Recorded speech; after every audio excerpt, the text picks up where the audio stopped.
अब तो हार बाए राजा जी।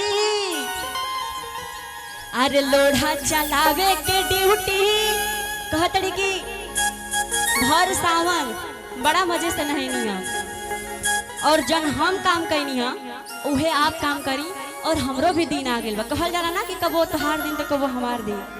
तो माता रानी कहतड़ी और अरे लोढ़ा चलावे के ड्यूटी अब तोहार बाए राजा जी, तोहार बाए राजा जी।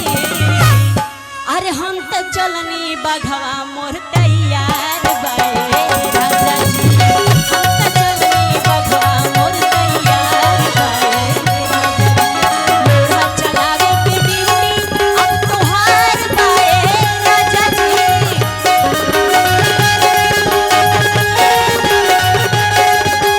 लोढ़ा चलावे के ड्यूटी अब तोहार बाए राजा जी, तोहार बाए राजा जी। हम तो चलनी बघवा मोर तैयार बाए राजा जी, हम तो चलनी बघवा मोर तैयार बाए राजा जी।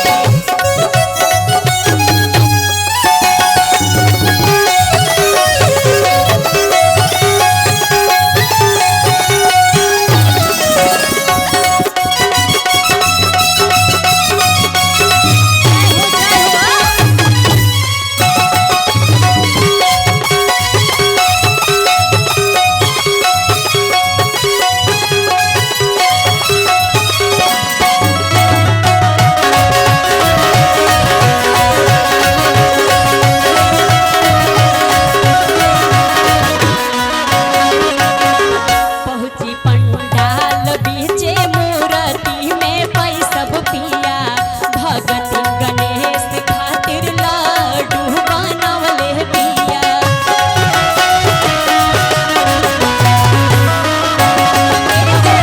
पहुंची पंडाल बीचे मूर्ति में पैसब पिया, भगती गणेश खातिर लड्डू बनवले पिया।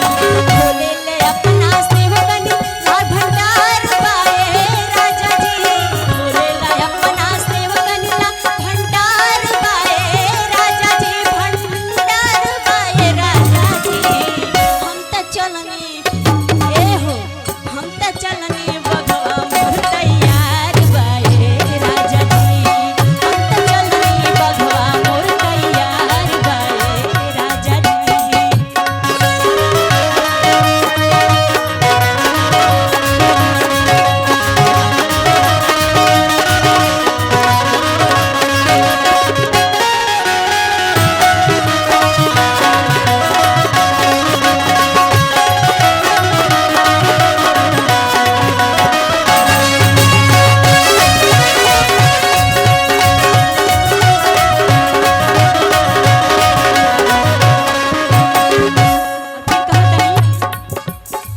पहुंची पंडाल बीचे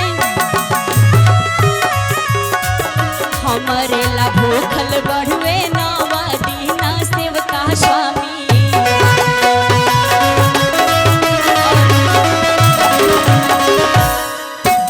प्यारा सा आशीर्वाद भैया जी की तरफ से स्वागत करते हैं आपके और हजारों हजारों के आशीर्वाद प्रणाम करते हैं आप सब लोग के और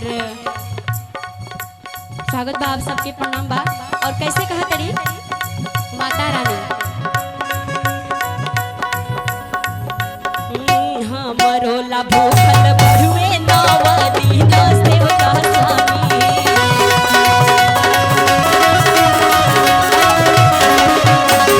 हमरे नु गईला से घटी जइहे लोभिता,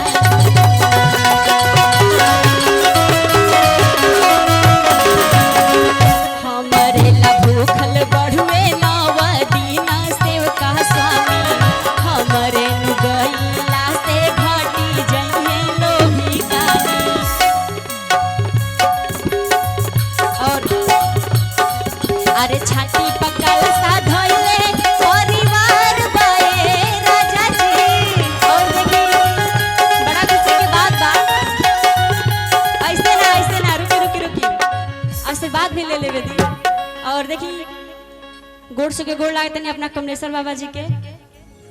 और आप सबके स्वागत बाटे ऐसे ही बनल रहे, बीच में ऐसे ही आशीर्वाद होखत रहे सबके। और स्वागत करतनी कहे के कैसे, अरे छाती पकल सा धोइले